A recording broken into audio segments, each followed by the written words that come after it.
T minus 50 seconds.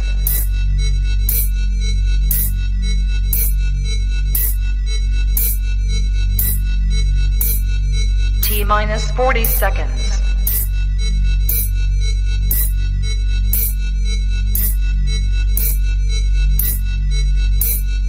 T minus 30 seconds.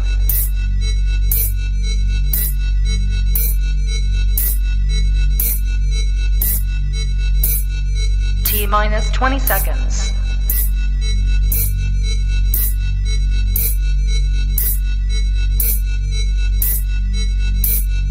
Ten, 9, 8, 7, 6, 5, 4, 3, 2, 1, 0. I forgot to take this off. What is up, everybody? Welcome back to the Drunk Turkey Show. Give me a second. There it is. There it is. What's up, Big Blue? How you doing? I'm doing good. I'm doing good. That's awesome. I know Jaime's backstage. He'll be joining us in a minute. So we had a video come out earlier today, Blue. I know you and I and Jaime were working on it all throughout the night last night, and early this morning, several man hours put into this, and then we had to scratch it and do it all over again. So there's probably some stuff that I forgot or missed or whatnot, but that's why we're here today. We want to, and yes, Nelson will be making a guest appearance today as we are giving away tonight the quilt. Nice. And when we do so, afterwards, Nelson will come out and say his thank yous. Hopefully my wife will be awake still. But yeah, we had a video come out earlier today referencing our theory, kind of the entire timeline and sequence of events that occurred with potentially or allegedly Bryan Kohberger, who is at this time, again, I want to emphasize, is innocent until proven guilty. And that, let me put up the disclaimer. Blue, I might need you to do that. My StreamYard's acting up again. Okay. I think that's gonna be Blue to do it. Yeah, I got it. there it goes. There Yeah, I don't know why. You took it off. There it goes. It's crazy, man. Y'all hear me pretty good? Yeah, you sound pretty good, man. What's that shirt you're wearing? Oh, this is the Mass Entertainment D-Rock's what's it called? Label or is it record? Yeah. Company? Yeah. That's cool, man. That's cool. Check out D-Rock. 5 Shots is a song that I like from him. Oh yeah. Well, anyway, we got some exciting news also before we get into the show. Thursday night, we're going to have a special show with, let me pull up this stuff here real quick. Oh, man, it's so, my email came out super big. Let me, all right. We're going to have on Thursday night, we have a special guest coming into the building. His name is John Stewart, not the comedian. I know, not the comedian, but he is a former governor of Illinois. He has come in some information referencing an interview with an Area 51 with an alien, and so there's no other way to say it. We're going to be talking to him on Thursday night. He has some intel. He has a lot of stuff that he's been talking about using his, prior government access and things like that. So you don't want to miss it. Check it out. It'll be out on Thursday night at 7:35 p.m. Awesome. Hell yeah. Yeah. He's the guy that there was like this alien interview that supposedly came out of Roswell, and he has some firsthand knowledge about that tape and how real it could be, things of that nature.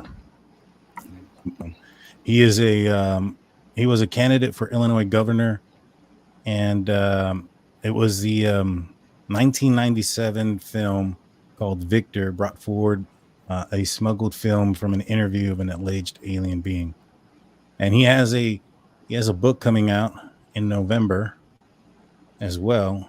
Let me pull that up real quick. Called The Second Roswell Crash, Magdalena. And so that'll be out everywhere where books are found. So we'll be talking about that this Thursday. So check that out. That's going to be fun. Yeah, I can't wait. So again, we did a video that we put together on our theory on what occurred or why certain things happen. We try to answer some of the biggest questions that were out there, so to speak. And, it's just a theory. It's not something that's set in stone. We don't know all the information or have all the evidence. But based on the information and the evidence that's out there, I think that this makes sense if he did it. I know a lot of people in the comment section didn't understand the word if. And we're talking a little bit of like, oh, y'all crazy. He's innocent, yada, yada, yada. And so there is the word if he did it. Now, if you guys have a questions for us, we'll be answering them through super chat are the easiest way to get our attention. But if you put a couple of asterisks, that'll tell us that your question is for us and not for someone in the comment section, which is Deborah coming in with, what time do you have? 7:46 p.m.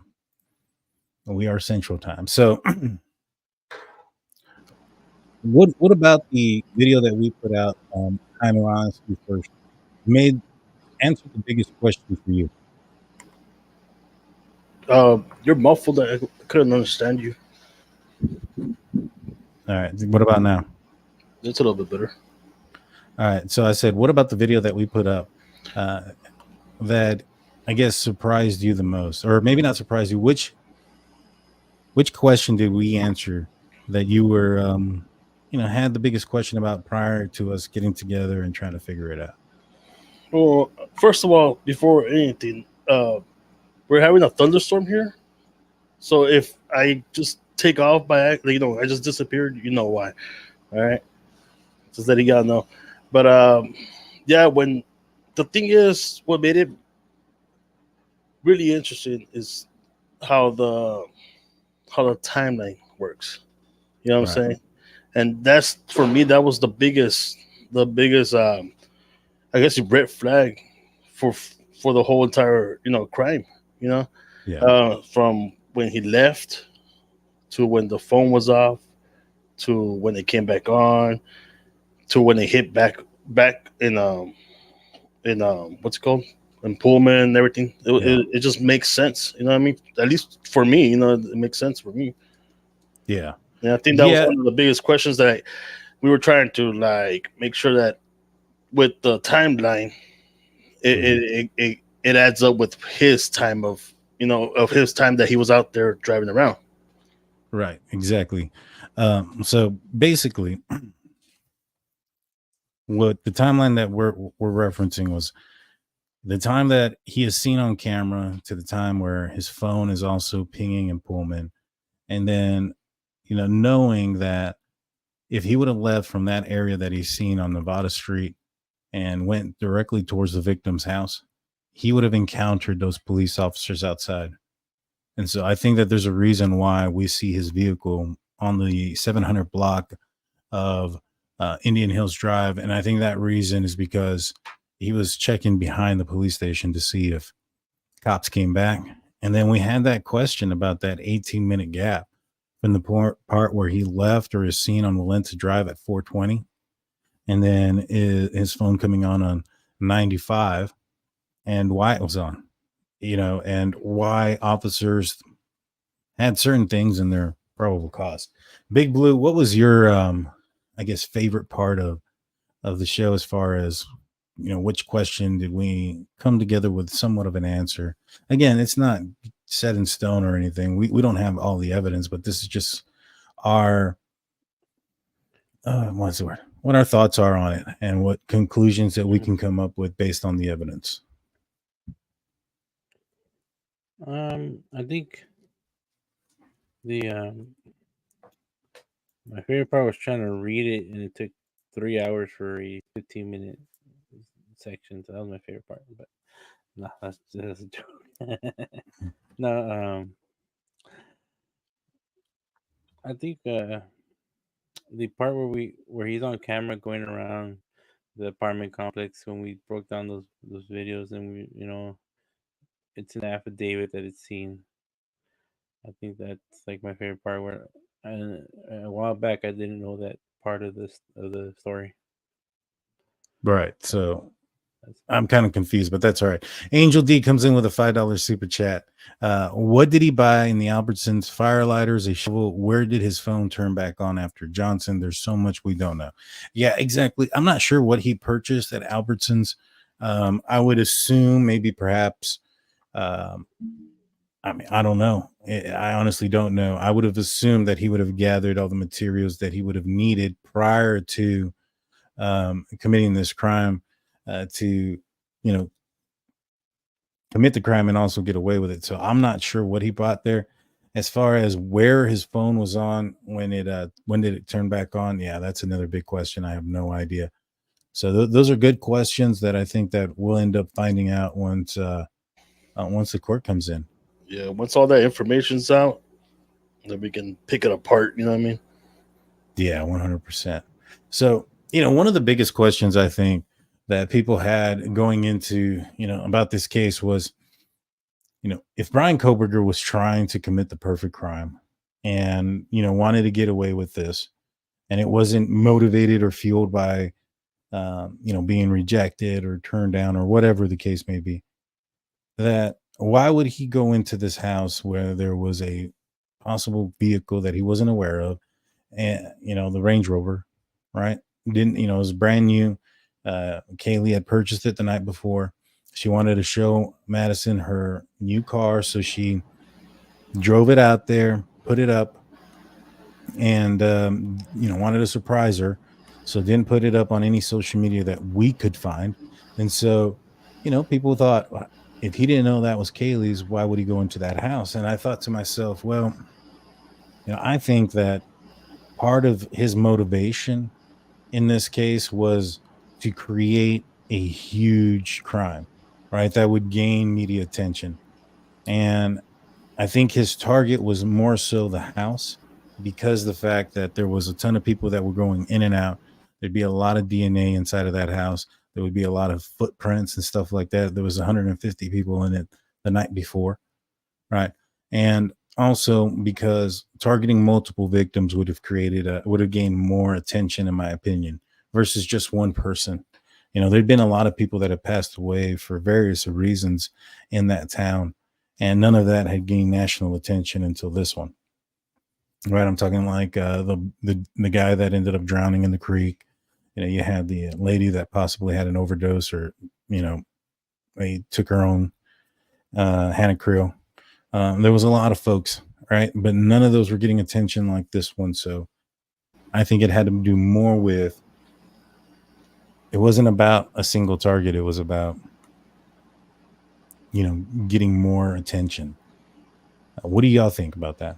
Oh, no, definitely, man, because even I remember that we did that show and there was other incidents with his students that were having, ODs and, getting in trouble with, intoxication and all that. None of that was coming up, Yeah. Like that wasn't in the news. But something that, a quadruple murder, homicide, that's gonna be everywhere. Yeah. That's gonna gain national attention, like you said. Yeah, exactly. And so, I think that was partial the motive. I think the fact that, he was basically being rejected area, from law enforcement, from his peers as a teaching assistant, from both the students and the teachers. And, I think that was part motivation. I also think that, and believe and speculate that the Reddit survey had something to do with it. I think that when you have somebody who's possibly like narcissistic, who has overcome the problems that he's had and has overachieved to a certain extent. I mean, I mean, how many ex-heroin abusers do you know have a PhD? Right? Like, so he overachieved to a certain extent. And when he wasn't selected for a rural small town intern police department, um, as an intern police officer for a small rural police department, his teaching assistant job was going to hell. I think that helped motivate it. But I think he had these tendencies or these fantasies going back to that Reddit survey and having that. I don't know, maybe somebody did come into his Reddit and or did a survey that had committed a very violent crime, and that kind of sparked the fuel there. What do you think? Yeah, no, definitely.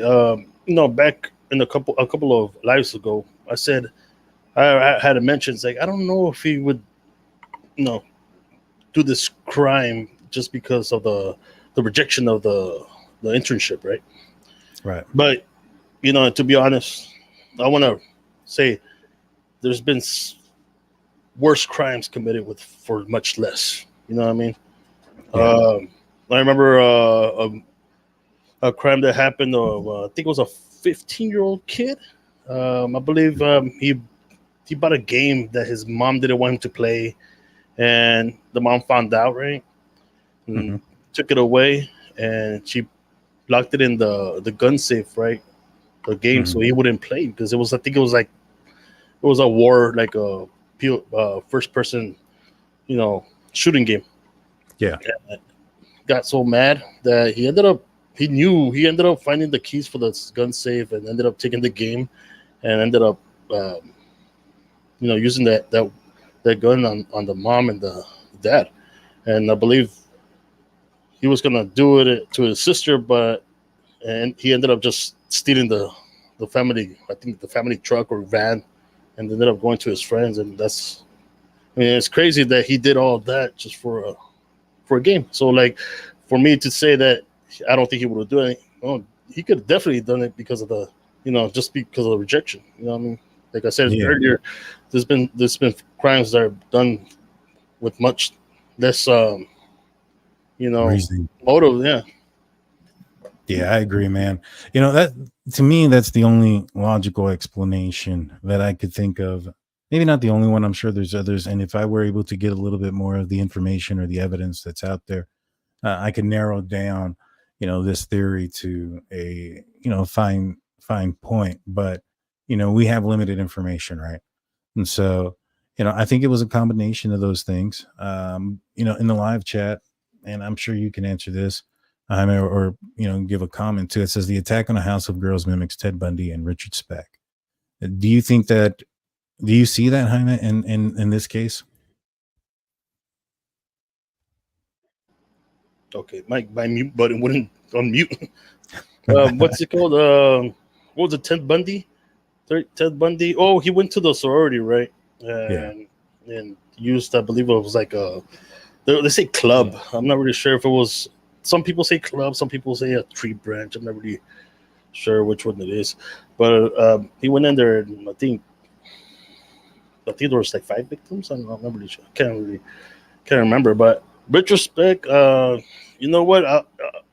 This mostly mimics BTK, with the Otero family, more than does for me, at least with retrospect. With BTK, 4 people. Mom, dad, brothers, and the son and daughter, Yeah. And also, like you said in the video, he also forgot his weapon at the crime scene too. He had to go back. Yeah. So it's kind of similar to what happened with this case. Yeah, exactly. And that's one of the things that a lot of people were saying, like, oh, how could he be so stupid to leave a knife sheath? I was like, in that moment where, things are happening, I can totally see somebody forgetting something or making a mistake. He's not a robot, especially if this is his first time committing an offense like this. I can totally see him, being in a panic, the adrenaline that's going, the entire, situation could be out of control. Right. And so, I can see him forgetting that knife sheath and it being, left behind. So JC Marty says no DNA per prosecutor. That's not true. That was per the defense, and that wasn't a what's the term I'm looking for? An exact wording. It said a lack of evidence of DNA. So, and it was from the defense, not the prosecutor, which we've already seen where they have a complete difference of opinions when it comes to the same incident. There was in the courtroom, the defense described as an interrogation and a rights infringement of rights on one of their witnesses when the FBI went and interrogated one of their witnesses, and when the prosecutor stood up, said that's not true. She recanted some of her information, and law enforcement officers wanted to get her story, which is what normally would have happened. And so I would on either side, whether it's the defense or the prosecution, at this point, I wouldn't take much of those type of wordings as a and I wouldn't say that that's they're 100% accurate. So the whole purpose of it is to create reasonable doubt. So it says no sheath per 5 persons that responded. Well, obviously the sheath would have to be collected, immediately so that it doesn't get contaminated, right? And so how long do you think that they're going to leave the sheath under the body while processing the scene? Once the lead, detective goes in there and sees the knife sheath, it is immediately collected, bagged and tagged, and photos taken of it. So any officers that came in after the fact wouldn't have seen it. Ping 25 miles. Actually, that's not accurate either. So you're thinking about old technology from like 1990. Throw it away. Right now, the FBI use something that is cast, and it measures the accuracy of where a phone is located down to feet. Go look at the Alex Murdaugh trial, and that'll give you an idea of how the cast is used and how accurate it is. Thank you for your comments, though. Did I answer those correctly? What do you guys think? Let's see. Yeah, no, for sure. Yeah, I adjusted my mic, so I don't know if y'all can hear me now. Somebody said they Yeah, couldn't we hear me hear you. earlier, so is that a little better? Okay. All right. Yeah, it was a good theory. Yeah. Well, you always come in with so much knowledge and expertise on everything. your responses are like, yeah, that's good. Terry Blue comes in with a 199. Check out studio answer. All right, let's see. I do not believe he did this. Never have. Now, Enan Harsh, yes, crimes, lies, and videotape have been showing compelling evidence on Enan Harsh. Here's the thing. If Enan Harsh was anywhere near a suspect, he wouldn't have been approached by police just one time. I'm saying. And two, he lives very close to the neighborhood. He was probably highly investigated from the outside and cleared very quickly based on his information. Now, to say that it's Enan Harsh based on some of the words he says and the proximity of where he lives is like saying that one of the guys that confessed to, a murder that they didn't commit because they don't know the specific details that law enforcement have is actually the guy, right? It's the same thing. You're looking at some words here that he may have said, but at the end of the day, you have Enan Harsh, who lives close, that may have said something, versus Bryan Kohberger, who has a vehicle that is matching the vehicle that is on footage.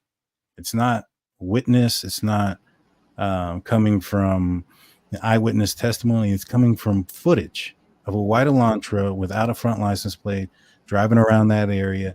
At the very least, that white Elantra, even if it isn't Bryan Kohberger, I suspect would be the person that is operating that vehicle is responsible for this crime.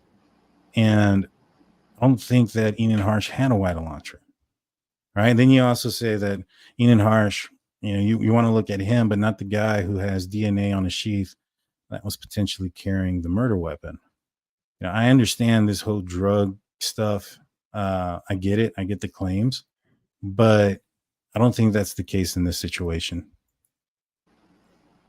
Yeah, sure. The guy, I mean, even in his interviews that he did for certain, news, he did say kind of some weird things, but that's not enough to, point the finger at him. You know what I mean? I mean, he went to the point where he said that he gave like a bottle of wine, right, that he was going to throw out to some students. Yeah, and he came up with like two different stories, I think. One story, he said he went Yeah, he went and asked them for it. Another one was that he was throwing it out and they were there at the trash can. So there was like two different stories. You know what that kind of told me more than anything was he was trying to get some 15 minutes of fame there. And I think he said some things purposefully, and this is my opinion, to kind of get people to talk about him more so that he can get more attention. And because when we read his Reddit survey, or not, his Reddit post, at the end, he talked about his goals and how he wants to create a YouTube channel and teach people how to do the fire stick and the whole 9 yards, right? Thank you, Olivia, for your $5 super chat. Thank you. I mean, outside of those words, what evidence is there that points, to Enan Harsh being the guy? Yeah. I don't think there's any. And if there's compelling, video footage, I don't think he'll be free right now. Yeah, exactly. And I know somebody had emailed me something about Enan Harsh possibly being an accomplice, or the real guy, and Bryan Kohberger was an accomplice to this. I don't think so. I don't think Bryan Kohberger had an accomplice, period. For somebody to not currently be arrested right now, you would have to, and for the fact that Bryan Kohberger was on the run for 7 weeks and nobody dimed each other out, you'd have to believe that whoever his accomplice was that he was pretty close with. Now they have downloaded they had a forensic download of his computer, his phone, his tablets, the whole 9 yards. If he had somebody that he was that close to, don't you think that there would be evidence of communication between him and a friend from the area, and that they can pinpoint and arrest? Yeah, it's like I said last time, it's like the more people you have and, planning a crime, the more of a risk you're taking to get caught. 100%. I love this question so much. JC Marty says 3 DNA still missing, not tested, prosecutor hiding. No, my man, not necessarily. So if you go and look at the states, I believe it was on July 14th. I think it's on page 7 at the very bottom. On the last line, it says the DOJ policy is that they can only do an IGG if there is if there is no lead or possible suspect. Once there is one, that means once there is a lead or a suspect, they can no longer get involved. And so it's not that the prosecutor is hiding these DNAs. Law enforcement didn't create the genetic tree workup. It was FBI, and per their policy, they could, from my understanding, they could probably do the workup on 3 at a time. But if one comes back, or they did 1 at 1 and that lead comes back, that would mean that they couldn't do the other ones because a lead was aided. Now, if that lead gets exhausted, let's just say, for instance, they would have checked one of the other 3 DNAs that is quote unquote missing. And they find out that guy, and I'm just going to make up a name, that guy's name is John David, and that John David's DNA was in, around where the bodies were. Now, there was a party the night before with 150 people in there. If they go and talk to John David, and he said, I was at that house the night before, and here's my phone. I was in Coeur d'Alene the night of the incident. I was on my phone. I went to this bar, and hey, look, there's footage from this bar in Coeur d'Alene that I was not in Moscow at the time of the incident. Then that lead is exhausted, and then the next one can be found upon. So when the prosecutor says we can't give them something we don't have, that is literally the situation that is going on there. It is not, they didn't work it up. It was the FBI. And even if they have it, they're not even giving them Bryan Kohberger's workup. And so, but regardless, all of that is kind of pointless when you factor in that Bryan Kohberger's DNA from a buccal swab from his cheek, from a warrant that had nothing to do with the IgG workup, was created to get Bryan Kohberger's DNA to match it towards the sheath, in which it did by, 5 octillion times. So thank you, Christy, for your $20 super chat. Great job as always. Keep on keeping on. You are appreciated. I thank you. And Thank you. I understand the questions too. I'm not trying to get onto anybody or say, oh, you're wrong for thinking this. We have said from the beginning that there are hurdles in this case. And I think that the prosecution is in for a fight. I really do. But at the end of the day, it's like there's a difference between if we think he did it and if he's going to end up being found guilty. I mean, there's a lot of people that we think did some crimes that weren't found guilty. Yeah. No, exactly. Like you said, there's gonna be hurdles on each side. Yeah. And speaking of like crimes that people that have gotten away with it, I mean, just Casey Anthony, OJ, they gotten away with a lot of stuff too. So sometimes the system's not perfect, but sometimes it does work. Yeah. And another case where we thought in the beginning, I would say like the Delphi case. I honestly thought Logan had something to do with it in the beginning. Yeah. I honestly did. When I saw the FBI reports and we went through the case, that man, he had opportunity, but he wasn't there. It was proven he wasn't there. So, our thoughts and theories sometimes can be correct and sometimes they can be wrong.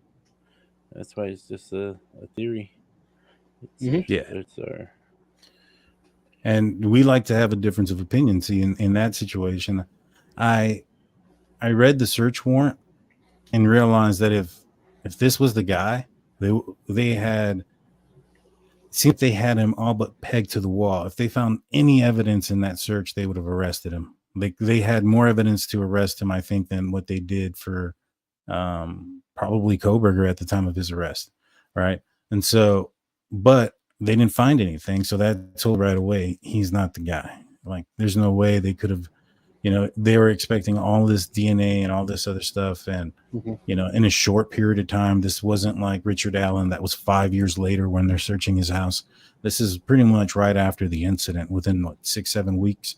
And so in that scenario, I thought that for sure they were going at him that hard. They didn't arrest him. I didn't think he was a suspect. So what were we going to say, Jaime? No, I was going to say, like, even us, like, from the beginning, when we heard about the DNA, we were like, whoa, that's damning evidence. But then slowly information started coming out, and our percentage of guilt kind of fluctuated throughout the whole time that we was doing this. You know what I mean? Went from 50-50 to 70-30 and stuff. Now we're up there. Well, at least I am up there in the 90s, given that small percentage of, not being, guilty. Yeah. Yeah. I mean, I think that's where I'm at as well. I think that at a certain point, I was like, all right, they arrested this guy. I'm going to trust law enforcement and, see what happens. And then I'll make a decision after we see the probable cause affidavit. I saw it. And at first I was like, man, there's a lot of holes in this. There's a lot of holes in it. And I still think that there are. The search warrant for his phone locations, in my opinion, are going to be one of the bigger hurdles if the prosecutor or the defense chooses to go after it. Yeah. We've been saying that for a while. And, for me, I think that, you have that. And you also have the Brady Giglio thing, whichever officer committed whatever. And, is his testimony going to be in jeopardy? Does it matter? I mean, if he's just a low level officer that didn't have anything to do with the crime scene or the, if all he was doing was just taking down names of people that entered the scene, he's not going to really have anything to do with the case. And so I don't know, there's some hurdles, but as what changed my mind, to be honest with you, or what maybe made me start to think and lean more towards that he is guilty, was the fact that at first I didn't understand the phone pings. I thought as well when the probable cause said that he connected to a tower in Moscow, but they don't think he was there. I didn't get it. I had to read that a few times. Actually, I had to talk to Kaylee Goncalves, Kaylee's mom, and she sent me an article on the cast and how it works. And when I realized that it wasn't the same old technology, the triangulation, it's a new technology that is extremely accurate down to the feet, like 3 or 4 feet away from you. Yeah. I was like, all right, so that counts. And then I realized in the probable cause affidavit, it doesn't say that he was, located in Moscow, but they don't believe he was there, that his location was there. It says that he connected to a tower, but they don't believe he was there. How would they know that he wasn't there if he connected to a tower there? And that's by using the cast and figuring out where he was. Right. Yeah. No. Yeah. That, and like you said, like in the the old way they used to do the triangulate. I don't know how big of a radius it was. You know what I mean? Of where the person would have been at. But when we looked it up and saw how accurate the what's it called The location is the historical locations is what it yes, was. yeah, it's how accurate it is. It's like whoa, but then at the same time, like you said, he was pinged there, but he wasn't there, but it was picking up his location from a tower. It could have been very outskirts of that tower where it reaches, right? Also, Yeah, it could have been very outskirts of the tower where it reaches, and there is a 27-mile, like JC Marty said earlier, that you have to connect to a tower. mm-hmm. But what the cast does is it measures a signal from the time that it takes from that signal to go from the cell tower to the cell phone and back, and it's able to use multiple towers to determine where you're at with a precise location.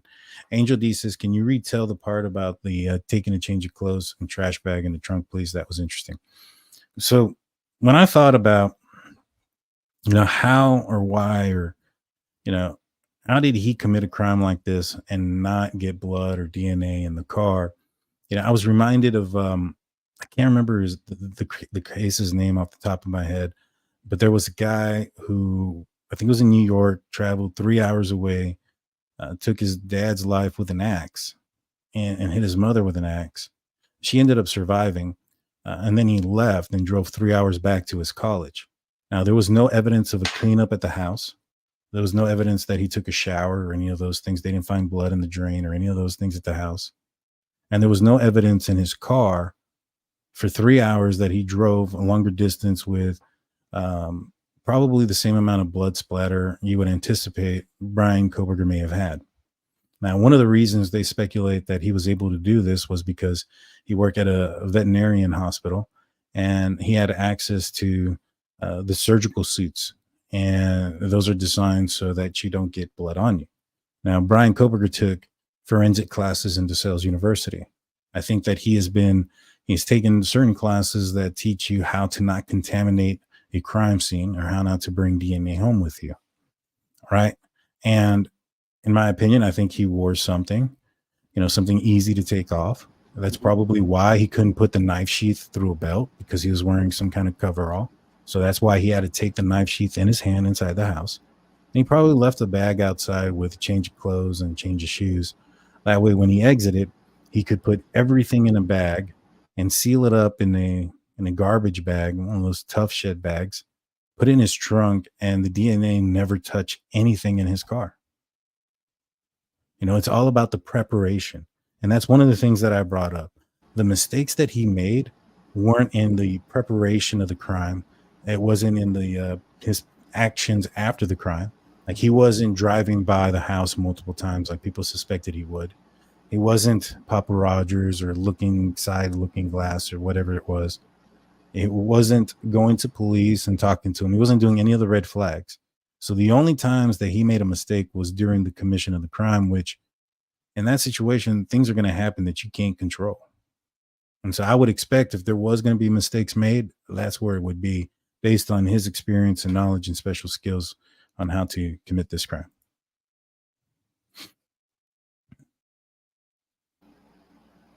Yeah, I think one of his biggest, mess ups was probably the phone. For me at least, and that's the only reason why his alibi is now that he was out driving around, because can't take that back. Well, here's the thing.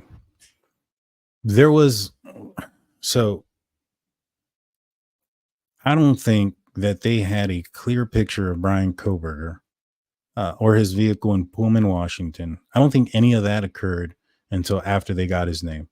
I think up until the point that they got his information, I think that his maneuvers that night to drive around, driving this big old loop, it worked. They didn't know which direction he was coming from. They didn't know where he left. Right. And so, what did you say again? I'm starting to lose my train of thought. What I'm trying to say. It's a good point. Well, I was just saying that the pings, right? Whatever was the fact that they hit him and they were driving around. That's why his alibi is what it is. You know what I mean? Right.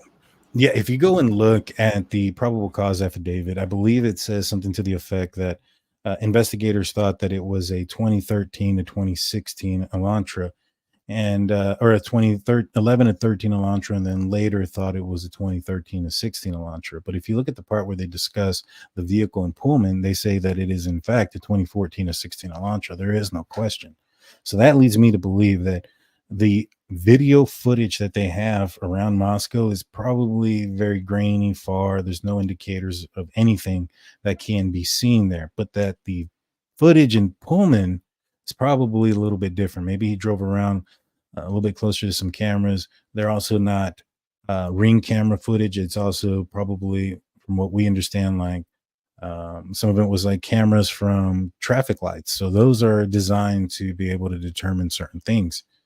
And I think that when you put those two things together, I think that they didn't change the car because they didn't know it was a newer car based on the footage. Now, I don't think that's a big deal, as much as a lot of people do.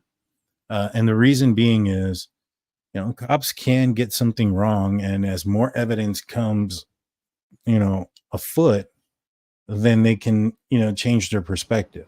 Mm-hmm. In the beginning, they thought it was a Sentra.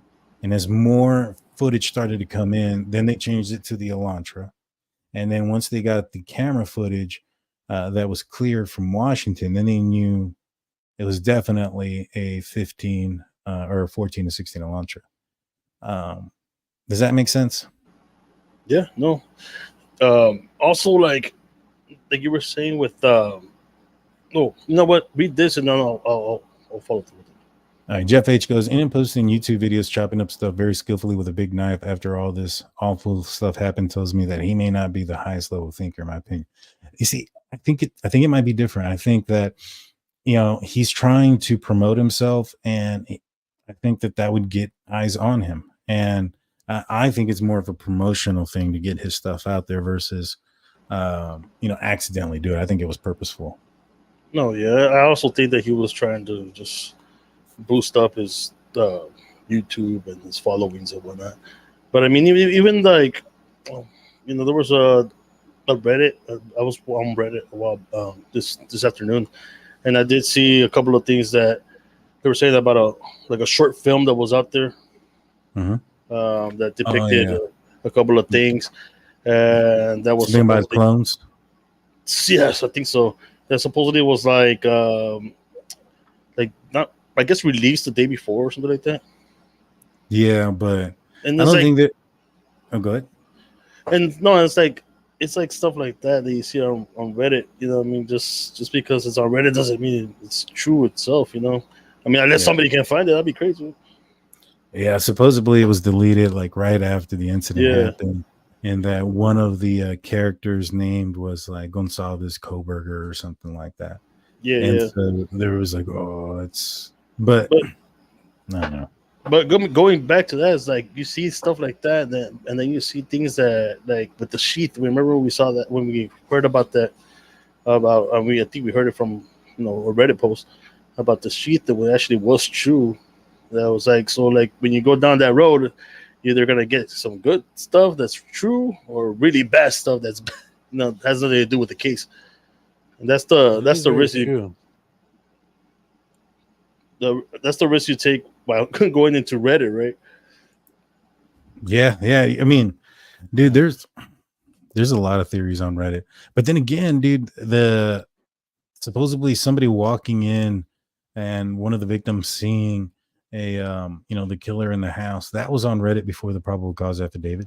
Exactly. Now, I have a feeling I know exactly where it came from, because of some sources that I have.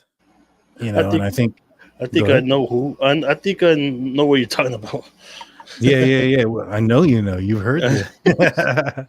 So, I think that, it was leaked out about that information somehow for whatever reason. I don't know, maybe something about maybe jog somebody's memory about something, but I do think that was leaked out.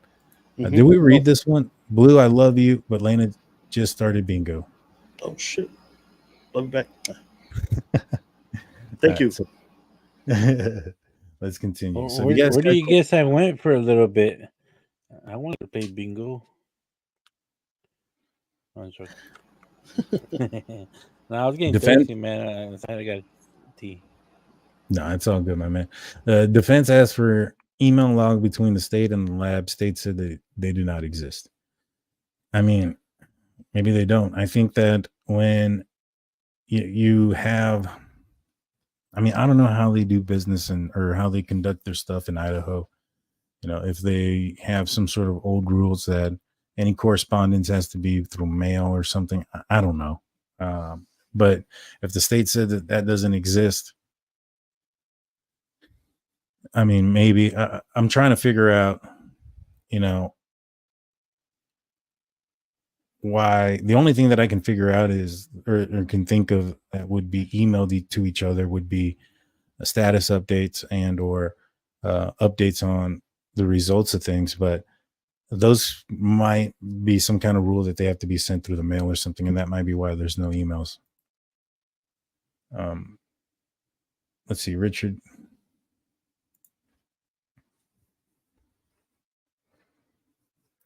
Daniel says BK's vehicle matches the vehicle that is on the footage, but is it his car? Without a photo of the driver or number plate, would you be paying a speeding fine under these conditions? I get that. I understand that. But you also have some unique identifiers here. You have the fact that it's not just based on those things. It's also based on the fact that his phone shows that he turned his phone off during the commission of the crimes. And when it does come back on, it's just south of where the crime was committed. You know, he had his own words saying that he was driving around that night as his alibi. Now, the reason why he probably is saying that is because he's probably got some sort of evidence that is undeniable that he is in that vehicle. And so I don't know, or in the vehicle in which he's being taken a picture of. Now, is that the same vehicle driving around 1122? I don't know. If it's from, I don't know, let's just say that gas station footage that came out at 3:45. There's no way to know based on that and from the image that we have that that's the same white Elantra that is passing by the victim's house. But what we do know is that Bryan Kohberger didn't have a front license plate and his phone was acting oddly suspicious during the commission of the crime. I think those two things are pretty big. And then you also have the fact that his DNA was found on a sheath. Now, I think it would be more important to Bryan Kohberger if the vehicle came back something different. Like, for instance, this sunroof that people claim they've seen, which is not accurate. We've debunked that. That was from a vehicle that was traveling at 12:31 at the wrong area, and it was like a BMW. It had nothing to do with the crime, nothing to do with anything. But let's just say there was something there. You know, that footage would be used more to exclude Kohberger, and can be shown as that it is unable to exclude him. That's how the prosecution is going to use it, is saying this footage is unable to exclude Kohberger. He doesn't have an alibi saying that he is somewhere else during the time that this footage is filmed. And this vehicle has the same unique identifier as Bryan Kohberger's vehicle. Does that make sense? Yeah, I mean, the only thing that will help is if his car had a different, you know, like different rims or something, you know, or a dent or something, you know what I mean? And they can point it out a lot faster. But the license plate thing is a pretty good indicator, at least for me. Yeah, and the other thing is, if it doesn't have a that we dent, saw with a... Go ahead, Blue. I said, no, go ahead. I'll finish afterwards. The other thing is, those vehicles that they thought that the car was a 2011 to 2016 Hyundai Elantra, several years old. How many of those do you think? And it's also a economy car. How many of those do you think that are out there that aren't banged up? Yeah, you know, you get what I'm saying. So the fact that the vehicle that was on camera was in pristine condition or didn't show, I mean, I couldn't say it's in pristine condition because I doubt you can see the quality there, but doesn't show an obvious dent, an obvious marked car accident or whatever the case may be. And Bryan Kohberger's vehicle that also looks like it doesn't have any damage to it, so it doesn't exclude him. And that's the way the prosecution is going to, point out that piece of evidence looks like. The defense is going to say there's nothing there that says it's him, and the prosecution is going to say, yeah, well, there's nothing there that says it's not him either. Yeah. Oh, exactly. Go ahead. I think they can prove it's not him. I think they'll be able to prove that it's not him because they said that he didn't leave his home to a certain time, and that car was there around 12. So once they go by the phone pings and they find that the phone was at his home at 12, then you can exclude that video out easily. Which video? The one where we see it with the sunroof. Oh yeah. You went back to that. His car. Yeah. That's definitely and that footage was sent out frame by frame, picture at a time. I think it may have been done on purpose to, confuse certain folks. But once we saw the entire video, you saw and you saw the timestamp on there of 12:30, and you saw that the vehicle was like I think it was like a BMW, like one of those crossover BMWs, one of the big ones. There's no way that trained FBI law enforcement officers are going to confuse that for an Elantra. No, yeah, for sure. What another thing too is like, there's no places to drive around in Pullman, or what I'm saying? Like, you're going all the way out there. And I was thinking about it too. It's like, going out there, driving around in that section of town and whatnot, then leaving around the residence and going down south to, what was the name of the other little city that was on there? Blaine, Idaho. Going down there, especially like we had said it earlier, that he wasn't too familiar with all that stuff, like all those roads and stuff. Well, I would have assumed that he wasn't. I mean, he was new to the area, and it's very rural out there. So, but and that's going to be another question, because in order for him to drive around that back area at night in the dark, and you didn't even know the conditions of the roads, but you know what I mean, at that time. Well, it was 29 degrees, so it was frozen. Yeah, that's what I'm saying. Like, it's in a front wheel drive Elantra. Yeah, he had a purpose to be out there. In other words, yeah. Like, he wasn't just driving out there just for the shits and giggles and shit. Yeah, that would be pretty dangerous, and to drive around rural areas in a front wheel drive car in icy conditions. Yeah, 100%. What's up, Blue? I think you're frozen. Oh, it's glitching a little bit. Yeah, he's doing the NPC. He's doing the NPC TikTok challenge thing. I think you're the one glitching, Blue. Yeah, I think it's you. Was it me? Maybe it was my computer. Yeah, you might want to go in and out, come out and come back in. But before we go forward, it's time to do a drawing that we've been talking about for a while. It is for Nelson's benefit, for the raffle that we've been discussing for a while now. Let's find out who's the winner. We have Baby Nelson. Yeah, we have several contestants, as you can see. And wait, you got to bring him out for this, bro. Is he awake? Yeah. You gotta. Let me go get him. I'll be right back. Damn, man, there's a lot of names on there. It's like, I'm gonna win it, and I'm not gonna share with you, Blue, or anyone else. I thought we could share the blanket if I win. We'll share for 2 people. Well, we're not. Trust me, we're not 2 people. We're a little bit more than 2 people. I'll tell you that. It's like person and a half. Yeah, I'm 2 people plus 1, so it's 4 people. That's me. We're 4 people put together. That blanket will probably be good up to our knees. Yeah. Nah, I really don't know how big it is. Actually, I'll tell you the truth. Yeah, I haven't been around this. But, hopefully. The what? I saw it the other day in real life, but it was folded up nicely, so I can't say how big it is. yeah, and we just want to say thanks to everybody that they got into the raffle and helping out with. Whoa, did you do that? Nice. No, Danny Just did. saying thanks to everybody who entered, and here he is. Here he is. Here's Babyface Nelson. He's talking. You better not poop on me, bro. You should have put some shades on him. Oh, dude, that would have been cool. But he actually has worn some shades before when we were out in Colorado. He put on some shades because we rented out a Jeep. I'm gonna put him down because he's kind of huffing and puffing. That's what I do. Full of hair now. We took the Jeep. We rented a Jeep. We took out the doors and the roof and stuff, and he's got those bug eyeballs, so they stick out a little bit, and we're getting kind of dry. And so we're like, you know what, we got to go get him.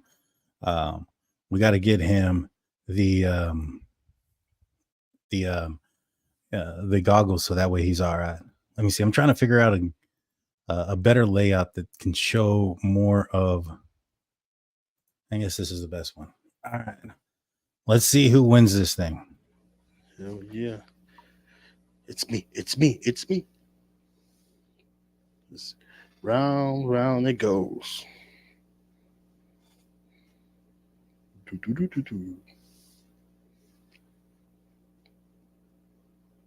Dang. Uh-oh, here it comes. It's about to stop. Uh-oh. Oh. What? Wait. Canadian True Crime. Congratulations. Congratulations. You are the winner of this amazing quilt. Please send us. I think we have your shipping information. If not, send it to us. I know that there was a little bit of a question mark there, and that you had told us to donate it to Little Rogan, but she has several quilts. Her grandma has made multiple ones. But congratulations, Canadian True Crime, on being our winner. This quilt, this amazing quilt, is going to you. Thank you so much. Awesome. So I'm going to answer a few more questions before we get on out of here.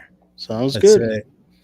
He said, Ronnie 4 missing person says he touched their Wi-Fi. Can you explain this, please? I actually have no explanation for it.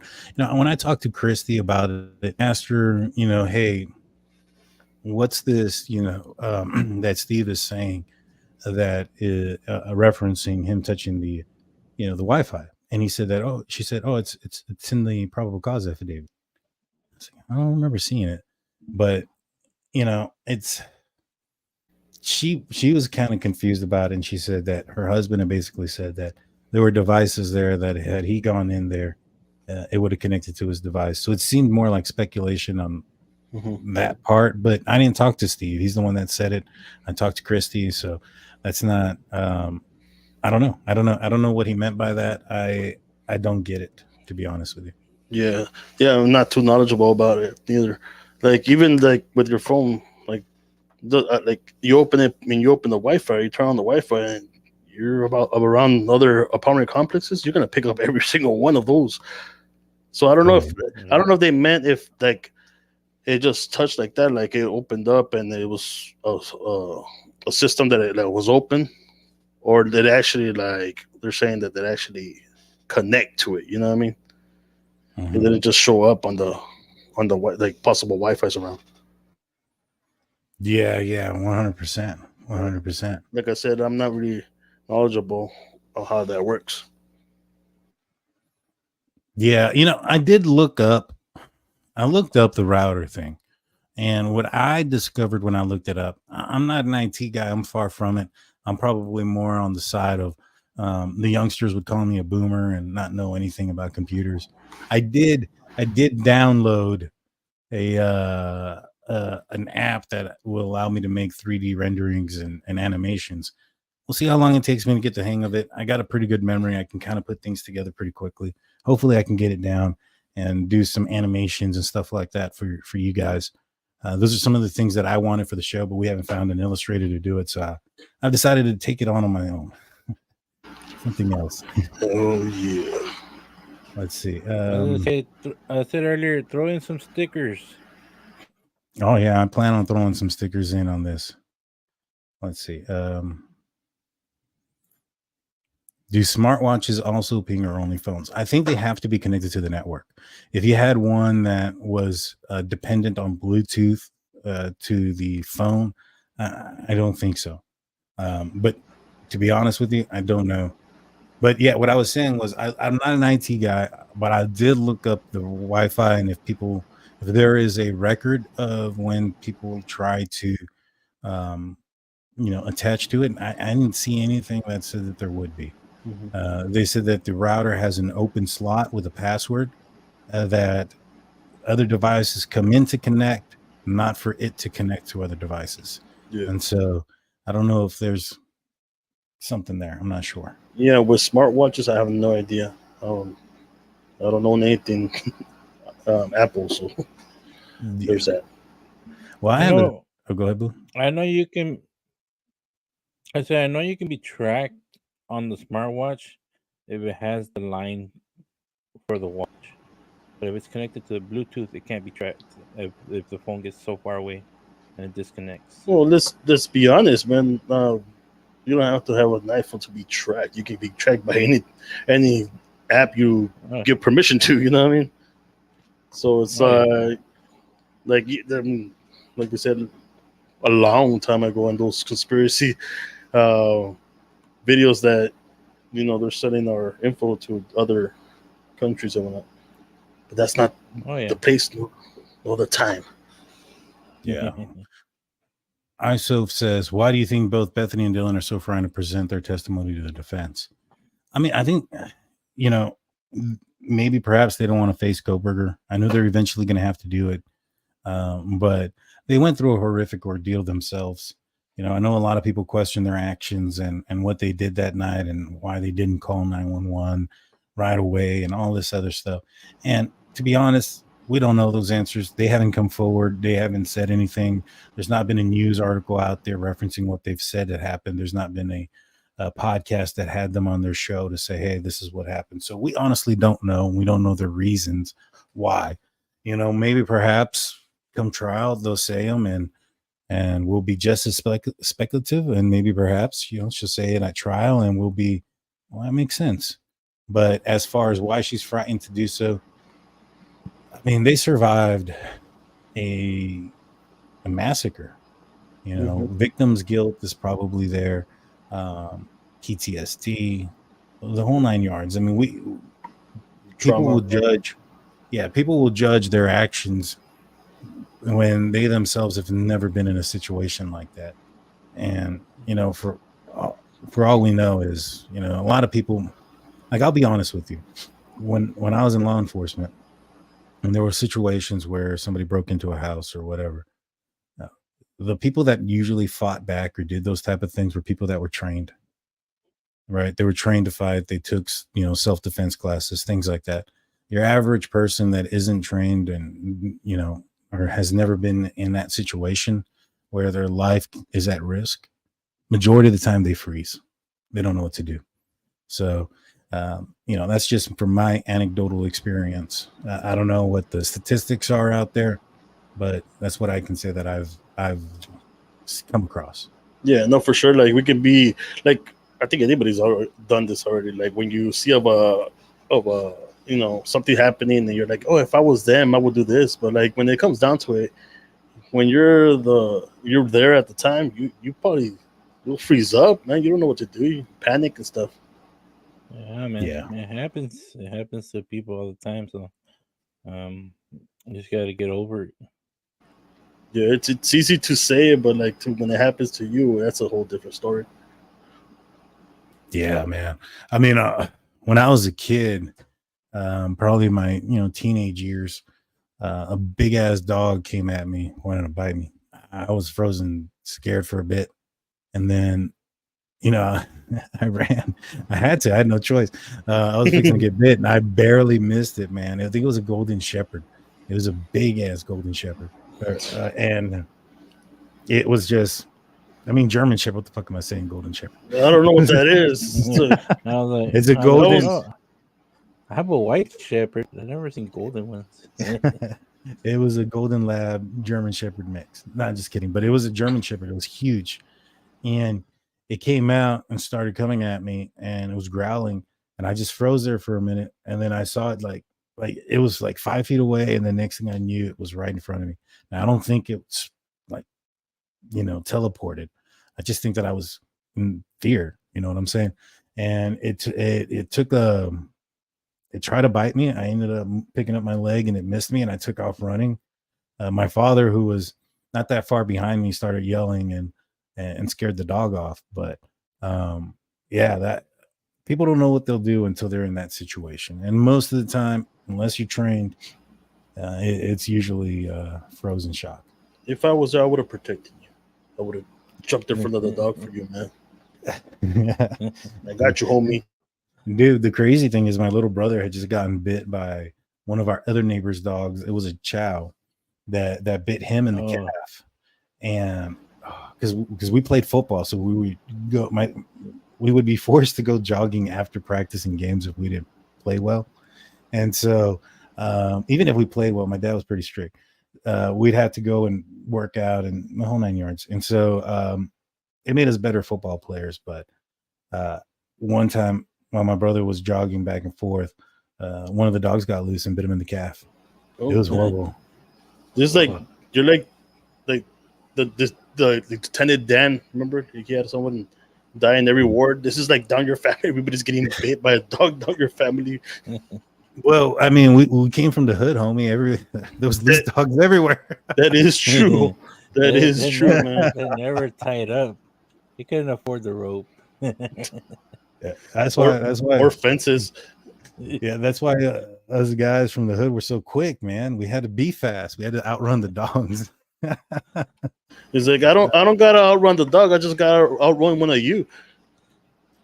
Maybe, dude. I mean, it depends, dude. Some dogs like to chase. I know mine do. Mitch Girl 29 says it was foggy that night. I have pics. Well, the thing is, if it's foggy, that means there's moisture in the air, right? And if it's 29 degrees, that moisture turns into ice. And so I think that's one of the big components of black ice being out on the road is the dew, the moisture, the fogginess, the precipitation in the air that turns into ice. Why does he say he was there? I don't think he did. He just said that he was in his car. I don't know if he's been very vague about where his car was while he was in it. Yeah. It's kind of like, where were you? In my car. Where was your car? Driving around. Yeah, he didn't get no streets, no time, no time stamps or nothing. It was just like, I'm out and about. I was in the state of Idaho. That's what he said. Yeah, it's insane. We'll take a couple more and then we'll I can't call it a show, y'all. Let's see. I'll tell you what. Thank you, Christy. We appreciate that. Chow. The chows are weird with their purple tongue, man. That shit scared the crap out of me when I was a kid. My aunt's neighbor had a chow and it got loose. They're so aggressive, man. Yeah. Chows are aggressive.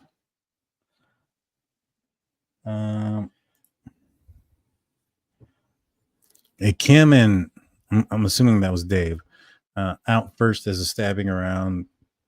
I've both said the Snapchat.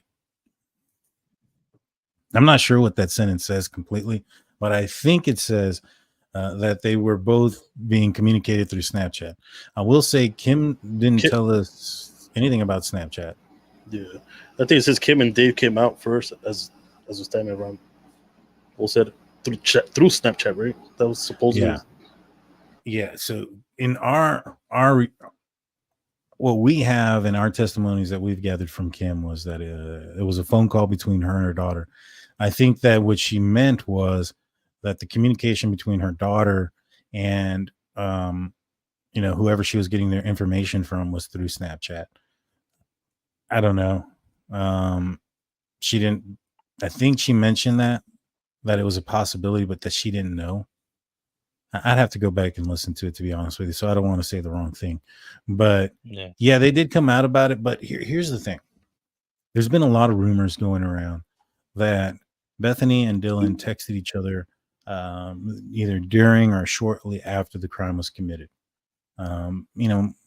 Not sure. I don't know. I haven't seen anything what those conversations may have been about.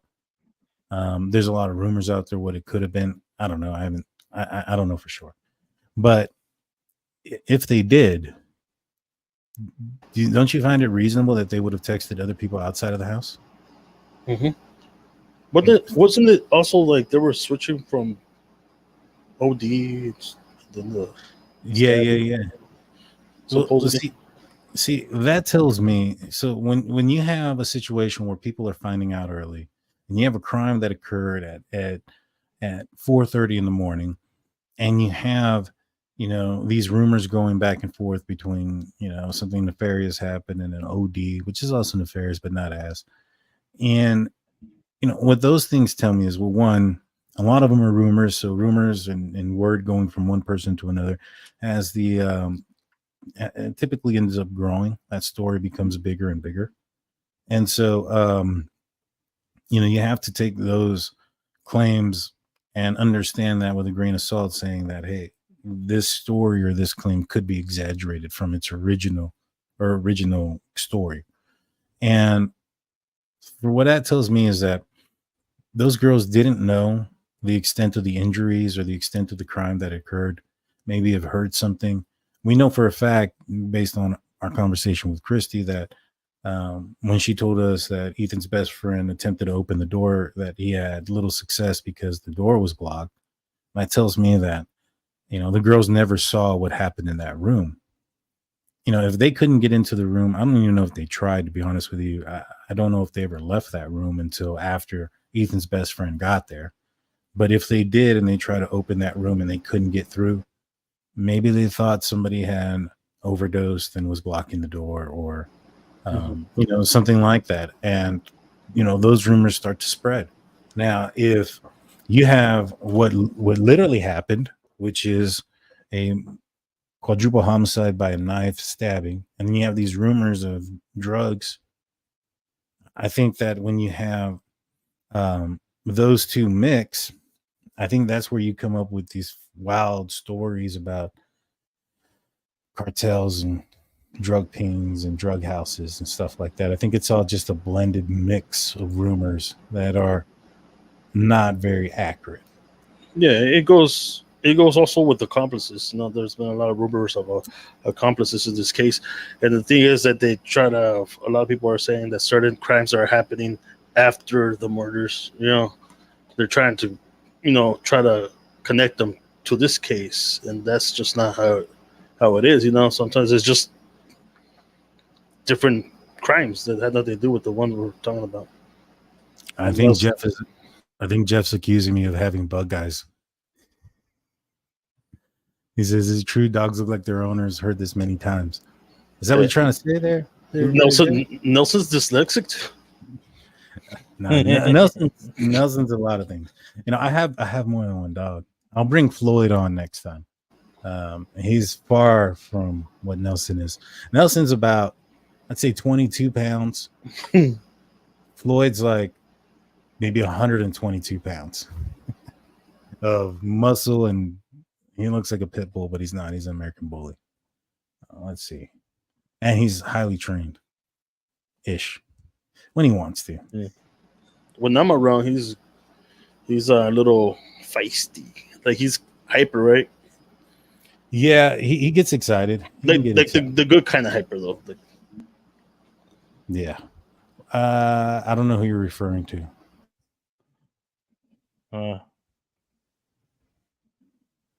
I'm not sure. I was clicking on this one, but like you clicked on one. There you go. When you need a password to connect to their Wi-Fi. Yeah. So I don't think he connected to their Wi-Fi. Because here's the thing. In order for the IGG to be completed, there can't be a lead. And if there was a unknown phone that connected to the Wi-Fi, I think they would have looked into it and they would have said, hey, we have this citation from this guy that has a 2015 Elantra. His phone is connected here. We'll look at him. So that alone tells me that Yeah. those two things can happen. Mm-hmm. Let's see. We'll take two more and then we'll call it a show. Dos más. Make What's- them what- good, what- guys. Make them good. I don't understand this. My shorts have never fallen. Not for her. Yeah, Wait, that wasn't even a question. I know. All right, so I do want to bring this up. So me and my wife went out to Pittsburgh, and there was a situation where DEA was arresting these guys for having guns, and we're walking towards the airport, and all of a sudden I see these cars coming, and I see the lights and I see the guns coming. You know, I can see them in their vehicle with guns being prepared. So I know shit's about to hit the fan. So I say, get behind the wall. There was a concrete wall. My wife wants to wait a little bit to see what's going on. And I turn around and she's supposed to be right behind me. And she was, but she's a little bit slower to my reaction. My reaction's pretty quick. I see something, I go, let's get behind the wall. I turn around and she was behind me and finally got there. And then police jumped out and they ended up arresting this guy. But it was pretty crazy because it was probably Pittsburgh police version of SWAT that was out there. And so they knocked down this guy pretty amazingly well. It was an awesome thing to see, to be honest with you. Let's see. Yeah, those weren't questions. Those don't count. These are memories. Yeah, good ones. All right, you know what? I went all the way to the bottom. Let's see. Are those shades to hide your bushy eyebrows? Asking for a friend. I do have bushy eyebrows, but they are not to hide them. The reason I wear them is because, you know, when I imagined doing this, I thought of it as like a talk show radio. And when I picture somebody doing talk show radio, I picture a guy or gal in a studio with an ashtray, smoking a cigarette, has the shades on, indoors, playing music, like just like what Blue's just doing with his deal there. And you know, that's why I wore them. But a lot of people started to ask about the shades and whatnot. So I made it a game. I was like, you know, I'll take them off when we hit 40K. I'm looking forward to it because I really want to take them off. Well, you should just tell them the truth why you actually wear those shades, man. Man, You know what it is? I'll tell you guys. The story is that supposedly, if you look into his eyes, you'll find out how you die. It's true. Yeah. That's because if yeah, man, he's doing this for us, guys. That's because when I take off the glasses, that's when things are going crazy. So that's the last thing they see. Yeah, I'll probably die from freaking heart failure and shit. Unlikely. I don't know, man. I ate some chicken not too long ago, some fried chicken, and I felt like, I was like, maybe I need to go to the hospital. Got some got to eat healthy. It's like that one night you were like, I don't feel good. Maybe I should go to the hospital. You had like appendicitis or something. Oh yeah, dude, I almost died that day. Right? It happened on the show, y'all. So if you guys want to find out where that's at, I think that was around November of last year, maybe a little bit before this incident occurred. We had a podcast, and I was on there, and I actually burped. I thought I muted it, but I didn't. And I think it was Mikey or somebody in the live chat said burp, and I was like, I'm sorry, y'all, I don't feel good. I think I'm gonna go to the hospital. And I told these guys, like, I really don't feel good. December 1st. And so I was like, I really don't feel good. I'm going to go to the hospital. Next thing I know, they're like doing an MRI on me. They're like, your appendix is inflamed. We're going to have to do a surgery. And so I was like, all right, like, well, let's do it. And I was like, you know, I've been feeling sick for 2 days, so it's probably going to burst any second. So let's go. It took them like 8 hours to do the surgery, those bastards. Yeah, I remember we pitched the idea of live streaming it. Remember? Oh yeah. I'm glad we didn't. I'm glad that wasn't. We would have been taken down.